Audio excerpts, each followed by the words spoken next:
What is going on, everybody? Welcome back to another late night in the BrewLab with me, Lone Fox, your brewmaster in chief. And tonight in the BrewLab, I'm continuing to rank the colors in Bloomburrow. Now that all of the spoilers have been released, I'm going to be picking my favorite common, uncommon, rare, and mythic from each of the colors, as well as multicolored and colorless. So we've just finished recording the white one. Of course, as far as the WUBRG acronym would suggest, the next color we're going to be looking at is going to be blue. So favorite common from Bloomburrow, I'm going to give that to Pearl of Wisdom.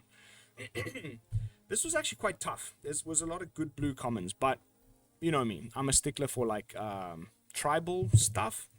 And you all know that by now. I've been looking at the otters very, very, very carefully. I think when all is going to be said and done at the end of all of these spoilers and we've gotten to play with these cards a little bit, I think Is It Otters is going to end up being like, if not Teamer Otters, it's going to be up there, guys. It's got a lot of cross synergy with previous sets. We've already got a lot of like fairly good otters. Of course, the only Planeswalker from the whole set, as you guys know now, we only get one Planeswalker per set. The Planeswalker for this set is Rel, and Is It Otter, Planeswalker. So I think otters are going to be pretty good, and I think if they're going to be any good, they're going to need to be able to churn through cards quickly. Lots of cards, go, go, go, cantrips, cheap effects. We've already got an Is It Otter. It's a signpost uncommon that reduces the casting cost of instants and sorceries by 1 colorless. And then this card itself, its cost is reduced by 1 colorless if you control an otter. So of course, if the otter deck is going to be any damn good, and you've built the deck correctly, this is almost always going to cost you 1 blue mana to draw 2 cards, period. And there's even an otter in the set that allows you to cast your spells as though they had flash, which means you can even get around the slight downside that this pretty sweet common has for that deck, in that it's a sorcery. So if you can build your deck correctly, and honestly, whether it's sorcery speed or instant speed doesn't really bother me much, because the turn in which I want to be like getting as many prowess triggers as possible is the one that's my turn. So, yes, sorcery speed is generally worse than instant speed, but if this just costs 1 blue mana to draw 2 cards in my otter deck, I'm going to be freaking damn stoked. And there's so many reasons why that is the case. The amount of like crazy cards that otters got, man. One of them is my favorite mythic in the red list. When we get there, you'll see. But I'm really hyped about otters, and when looking at commons, this just stood out to me as one that I would craft straight away and play in my otter deck. So stay tuned. But the next up, we're gonna have to I had a little bit more trouble deciding which was going to be my pick for the strongest uncommon in blue. Beg your pardon. And I ended up, why is that order wrong? And I ended up picking, now we all saw what my rare was, but I ended up picking the Plume Creed Escort. I think this bird deck, the main question I have left with regards to this, what is going to be replacing Azorius Soldiers as the de facto new best tempo deck in the format, probably, because I think Simic Frogs may have something to say about that, but that's Simic. Replacing the like blue-white tempo deck that has been so far Azorius Soldiers for the most recent sort of period in the format, with a kind of traditional blue-white flyers deck. They've been slowly but surely releasing stuff that's points in that direction. A lot of the flyers have flash, namely like there's two drop flash flyers right now, like with 2/1. Now we've got a third one that's an uncommon. They do very different things. Most importantly, the other two, one's a fairy rogue, the world champ card, and the other one is it's a pirate something. 2/1 flash, the pirate one. Neither of those are birds as a creature type.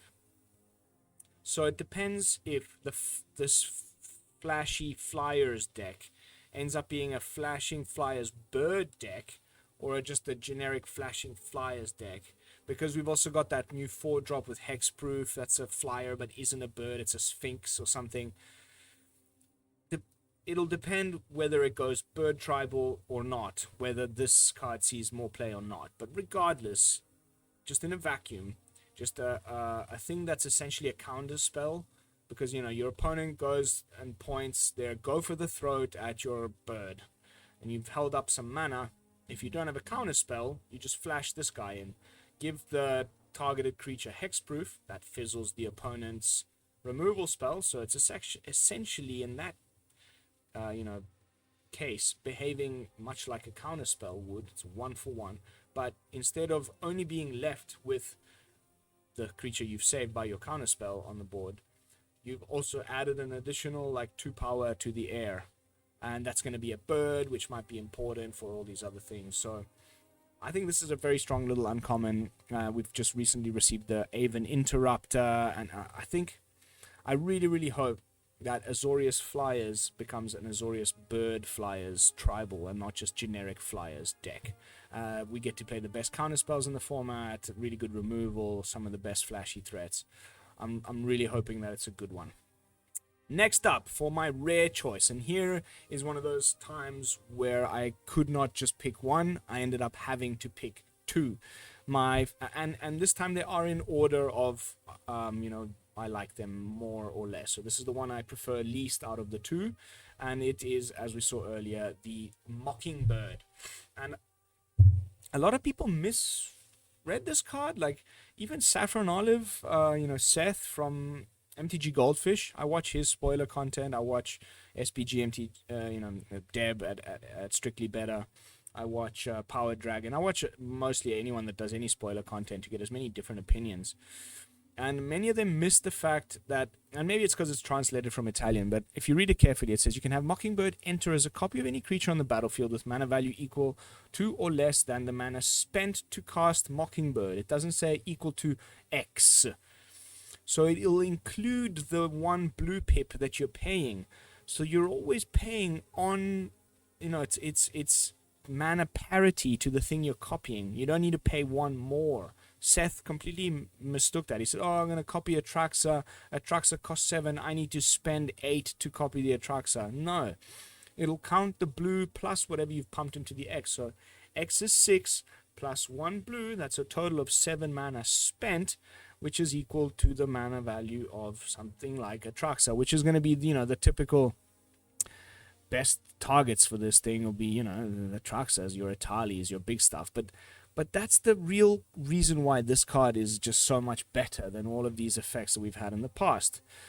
Most of the time, we have some that survive rotation right now. This type of effect, where you copy an opponent's creature, tend to cost 4 mana. So,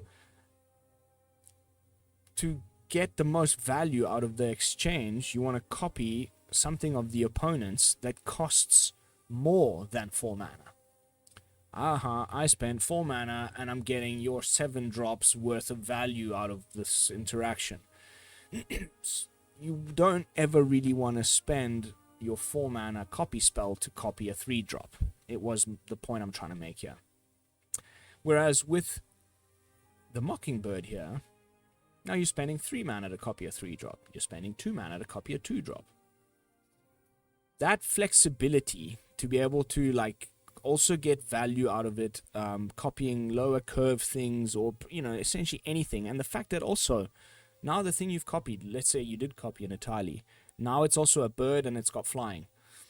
It's still a 7/7 that you get there because it enters as a copy. So you still get the ETB trigger, everything, but now it's also a flyer and it's a bird.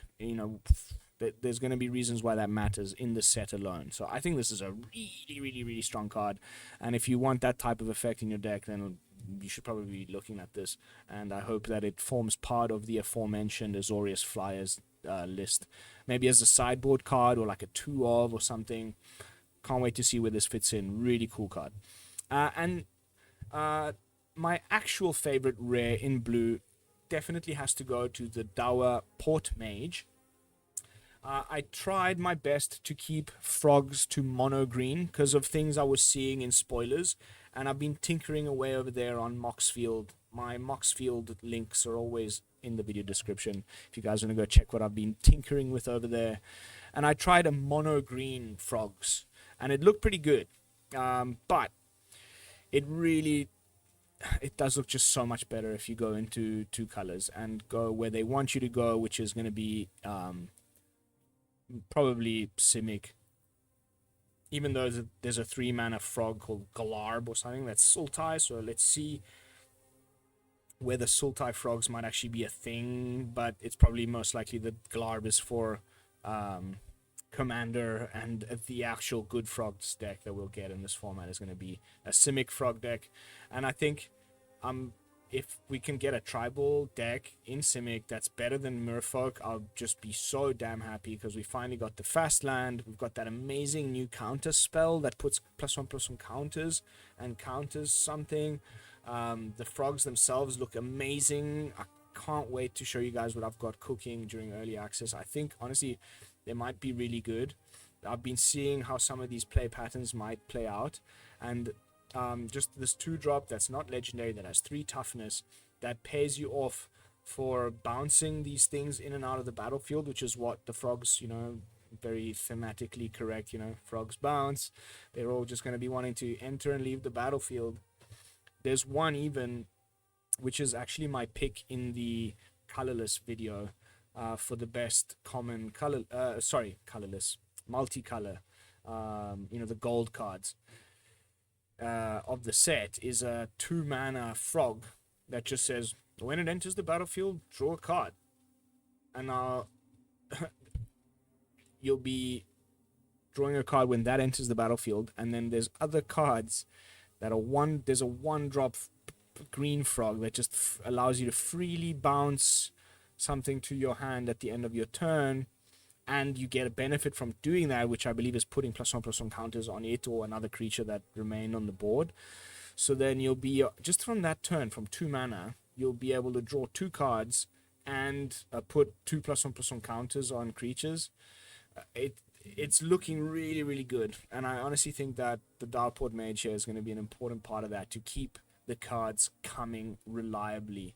And the fact that it can also be a little mana sink and just immediately turn on, if you run out of ways to bounce your frogs, this can just be a way to get the chain going, because you can just pay 2 mana, return a creature, and that essentially might as well read as pay 2 mana, tap it, draw a card, because whenever one of your creatures leaves the battlefield, you know what I'm saying. So a lot of comments about this one, and I'm sure I know why. Great card. Which brings us to my choice for the best blue mythic in the set. And I had to settle on Kitsa, the Otterball Elite. Again, like how push these otters are looking. 2 mana 1/3 with Vigilance and Prowess is already just freaking insane. Think about how this works. It's like, because of the Vigilance, you can first attack, and then, fire off some spells, and then do your tap abilities post-combat or during combat.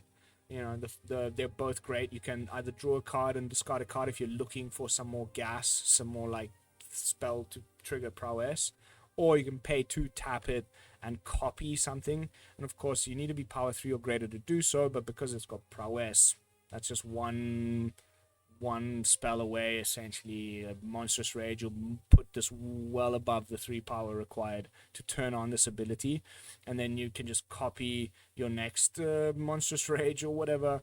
Honestly, I think this is going to be probably not a 3 of, but like a 2 of. I can't wait to do my duty as a content creator for my lovely subscribers, which is going to be to, considering I will have the entire set on day 1, I've already invested my money in, buying all of these cards. I will have the full set on day 1.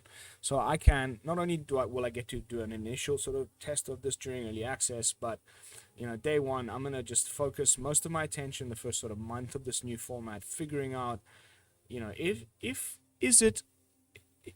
Otters good? Okay, Otters are good. Which color combination? Are we going to be playing Temur? Are we going to be playing Izzet? Are we going to be playing, Simic? okay, now we know the best color combination, which of these otters are the best ones, and whittle it down to the most streamlined best 60 cards, and then I'll be like, guys, these are the otter cards you need to craft. I think when all is said and done, Kitsa's going to end up being like a 2 of, and it's a really, really freaking nice card. So, yeah, that is it as far as blue is concerned, which means next up we're going to be looking at black, so stay tuned for that. Of course, please consider sharing this around, liking the video, leave me your comments down below, which is your favorite blue in each rarity from the set. But that is going to be it for this one, guys. Thank you all so much for watching. I'll see you in the next one. This is Lone Fox from the BrewLab signing out. Peace, yo!